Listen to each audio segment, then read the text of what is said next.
ready. Lucario and Joker on one stream, Toon, Link, and Ike on the other. Go ahead and watch them both. We definitely appreciate you supporting the young up-and-comer that is Samuel Busby. So, just, yeah, starting off with the Aether to punish, and yeah, that's about what we expected, isn't it? Yeah, that's just one of, like, that has become just one of, it already was one of the better out-of-field options in the game, and now with this, like, horizontal knockback and the just the buffs that it's been getting recently, it's just an incredibly strong move. Harsh going for a very early read with the up smash at ledge, and now wins, starting to slow the pace of the game down a bit, trying to get some of this item play. But an early unforced error from Harsh, kind of throwing that whole lead away. Yeah, a rough way to start things off as we are going to see Wins drawing first blood. Harsh not playing all that badly, but again, it's these sort of unforced errors that you were talking about that might be coming back to haunt them. Not going to feel it too badly though. The dash attack pretty darn good. Yeah. But you know what I love to see? I love that Wins did not hesitate. Like, Wins saw that area. He's like, if you can't afford to make those mistakes against me because I'm going to go to work on your second stock. Like, this is a pretty huge lead that is now being closed by Harsh. But Wins still in a position here, except landing against Ike is not a position you ever want to be in. Yeah, just so much ground that could be covered with that sword. I mean, if ever we needed a preview of what Sephiroth may be like in this game, certainly this could be the character that you go with. There was a reason, if you remember the Cloud reveal, there perhaps was a reason why, it was Ike taking the Omni Slash instead of some other white-haired swordsman that may or may not be in the game. But either way, yeah, trying to zone him out with the bombs, doing relatively well at that. And yeah, it's going to be basically nickel and dime damage, I would imagine, coming up from Wins until you can get combos like that. That up air as lethal as ever. Yeah, the bomb confirms have been really there for Wins, but sitting on ledge just a bit too long. Credit to Harsh. They've been able to even up these stocks pretty handily. And even up the percent gaps when they have opened up. Still sticking around though, and as it's relatively even right now, been catching them pretty well on the ground, poking through that shield. I would imagine Wins needs to be just a little bit more vigilant with defensive movement. You can't just sit stationary and throw projectiles. Ike does have the range to be able to even like punish your projectiles if they need to, if they're coming in.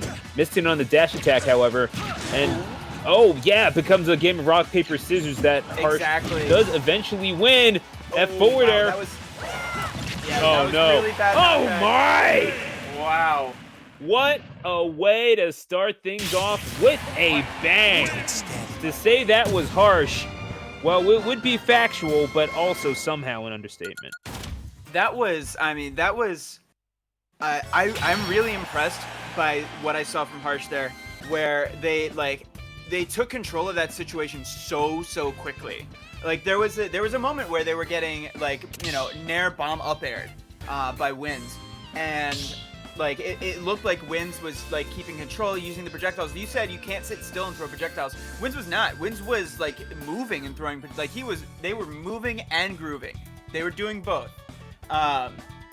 with those projectiles. But once Harsh got that first hit near the ledge, once they got that like wild, like I think it was a forward tilt at the ledge to send that with that really horizontal knockback. Yep. They just really took control and stepped on the throat there. Yeah, and it might have been a short hop forward air. Honestly, it covers about the same range, and you really do want to have your quickest options being deployed, especially when you're getting. If you have Toon Link at a disadvantage, you don't want to let them get their feet on the stage. The last thing that you want is a Toon Link that's feeling comfortable, and indeed, out comes the young Link. You like those boomerangs and bombs? That's cool. We're going to supplement them with some of the best aerial boxing options in the entire game. So we're going to be seeing Wins I would assume holding forward quite a bit as we go to Smashville for game number 2, and it kind of makes sense, right? Less space to close in on. Yeah, and the character choice I think makes a lot of sense too.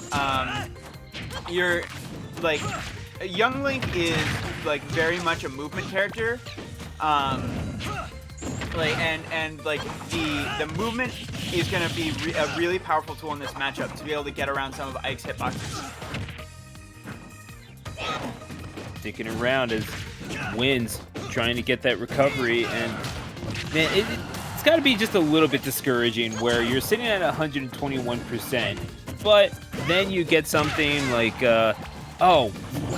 Wins pressing just a few too many buttons, and that's it's feeling a little mashy to me. I don't know about you, Clamhat. This might be just a little trepidous from Wins having to push this many buttons, and you're just getting tagged for it. Yeah, and again, this is like this seems to be, if there is a common theme in this set so far, it is like Wins maybe not being able to capitalize on advantages that they built for themselves. And that was a almost 100% lead, and Harsh just came back and completely closed that first stock out. Well, yeah, but that's the thing. Every last point of damage on that board seemed to be as a result of Wings calling a...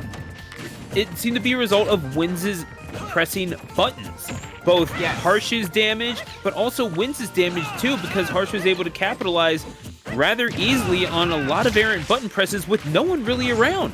Yeah, and one of the one thing that's particularly concerning about that is that Young Link is a character that kind of presses buttons to win, and I don't mean that like in a derogatory way. Like when you have buttons like a frame 3 nair that kills now and earlier than now, you press those buttons. Like when you have the buttons, you gotta press the buttons. Up tilt, I don't know if I've ever seen Young Link up tilt kill, but first time for everything. You're barely reacting to the nair offline. Forget about on. Like you're dealing with what, double-digit frames of delay.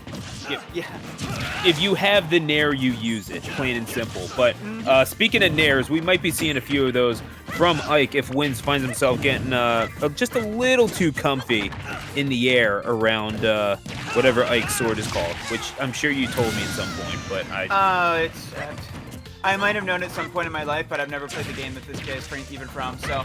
I think... you know who I think actually did play the game is my wrestling trainer, Danny Cage, who retweeted my link, so shout out to Danny Cage. Okay! Monster Factory, yeah. Heck yeah. So, either way, we're seeing the nair getting broken out a little bit, trying to reestablish fair as well as Wins is on their last stock of the winner's side, potentially, and... Man, you're going for a lot of reads, aren't you? I understand potentially finding where the character is going to be, but you kind of have to keep a focus on where they are now, because Ike was just sort of hanging out on the Smashville platform for a long minute there, Clamhat. Yeah, and you say going for a lot of reads, but to Wins' credit, the reads have been there for much of this set. Like they've been calling out Harsh's jumps with the up-angled boomerang, it feels like almost every time. And now almost getting that combo on the platform, but eating a ton of damage in response. Oh, you do not want to be at this position. Yeah, if you see Ike holding shield, what do you even do? You know that you're getting ethered if you neutral get up in front of him. But it covers jump too! Dash attack yet again on the platform right into the corner. And Harsh sends him up and out. 2-0 for the Ike.